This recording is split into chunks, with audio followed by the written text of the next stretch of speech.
तो अंताक्षरी के पिछला भाग में हाँ हम गौले रानी हाँ लइका तुहरे के पापा कहता हमरा सैया जी के चाचा कहता। तो से गिर रहा गाई तो से तुम तो धोखेबाज हो वादा करके भूल जाते हो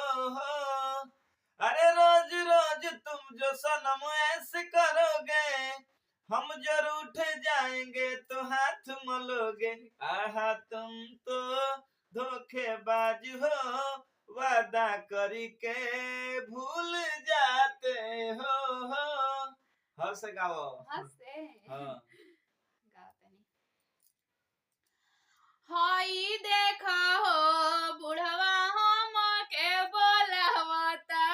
हई देखा तो हो चल जा एक ठेला केला लेके मेला में बहुत बढ़िया बुलावता एक ठेला केला लेके मेला में बुलावता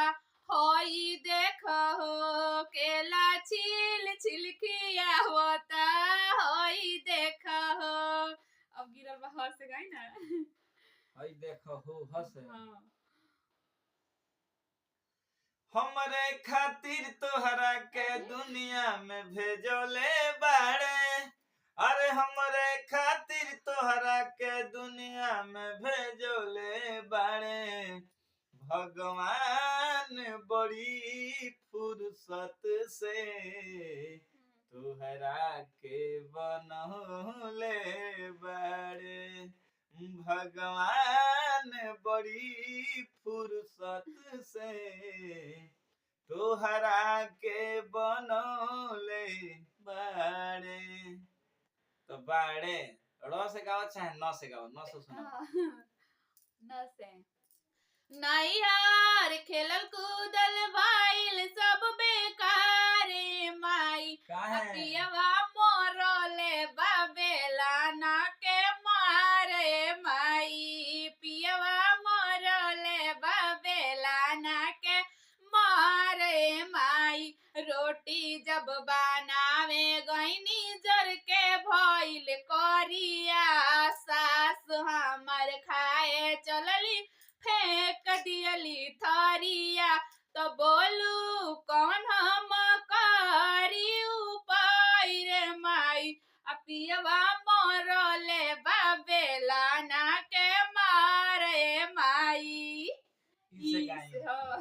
उपाय ये करे कि रोटी अच्छा से बनाओगे सीख लो अच्छा बनाए नहीं ना इसे ई कवन बीमारी धरा देल बाड़ू ई कवन बीमारी धरा देल बाड़ू अलग होके तोहरा से अब रहलो न जाता मोहब्बत में मर जाइब हम ऐसन बुझाता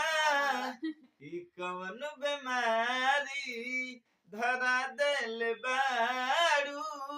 अलग होके तोहरा से अब रहलो न जाता तो से गाओ तो से गा दे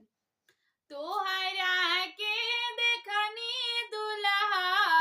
बकरी चरावत तोहरा के देखनी हम तो भोग से दुल्हा बोकवा चरावत कैसे कैसे आइला दुल्हा पापा के पसंद कैसे कैसे आइला दुल्हा पापा के अखिया कटले रहे मधुमक्खिया ओइसे वैसे आईनी साली पापा के पसंद हंसे तारा बकरी के चक्कर में हम भोग चरा गए हंसे हंस गई होते सुबेरे सैया वर्दी चढ़ा के हाथ में सूटकेस अरे कमर लचका के मत जाई घूमे बाहरवा बलमुजी धरता जेंडिस मलेरिया अरे। बलमुजी धरता जेंडिस मलेरिया बलमुजी जो से गाओ हाँ। अरे गा दें। जैसे इनारा के काई वैसे पंडित जी के माई सुनी पंडित जी जैसे उखिया के भुआ वैसे पंडित जी के फुआ सुनी पंडित जी जैसे फिर गिर गई जैसे हाँ वीडियो बहुत ही लंबा हो गया इस वीडियो के एंड करता नहीं के और गाना के अच्छा लगला हमार के यहाँ के कमेंट में जरूर बताएं अगला वीडियो में हम जैसे सुनाएं भाई लोग फिर मिले